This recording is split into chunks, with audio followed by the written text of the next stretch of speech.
بسم اللہ الرحمن الرحیم کے بے انتہا فضائل و مناقب ہیں۔ ائمہ علیہ السلام نے تاکید کی ہے اپنی زندگیوں کا جز بنا لو،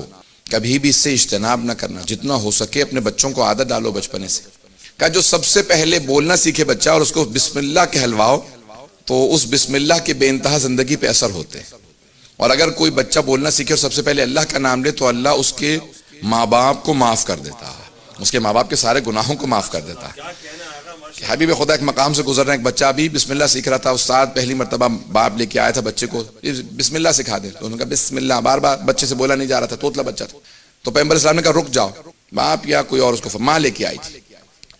حدیث کے الفاظ ہیں کہ ماں اس کو لے کے آئی معلم کے پاس کہ اس کو بسم اللہ سکھا دیں، تو حبیب خدا نے تمام اپنے صحابہ سے کہا رک جاؤ، یہ بچہ بسم اللہ مکمل کر لے پھر چلیں گے۔ اس وقت تمہیں اندازہ نہیں صحاتے میں کتنی رحمتیں نازل ہو رہی ہیں، بچہ بسم اللہ پڑھنے والا۔ تو حبیب خدا نے سارے صحابہ کو روکا، جیسے ہی بچے نے بسم اللہ کو مکمل کیا پیغمبر نے فوراً صحابہ کا رخ کیا کہ اس کا باپ بہت گنہگار تھا، اللہ نے اس کو بخشا نہیں تھا کیونکہ گناہ بہت زیادہ تھے۔ مرتے وقت اپنی بیوی سے کہہ گیا جب ہمارا بچہ بولنا سیکھے تو اسے بسم اللہ ضرور سکھانا، کیونکہ میں نے حبیب خدا سے سنا کہ جب بچہ پہلی مرتبہ بسم اللہ پڑھتا ہے تو اللہ اس کے ماں باپ کو معاف کر دیتا ہے۔ کہ میں اپنے گناہوں سے تو بخشا نہیں جاؤں گا، شاید اس بچے کی وجہ سے بخشا جاؤں۔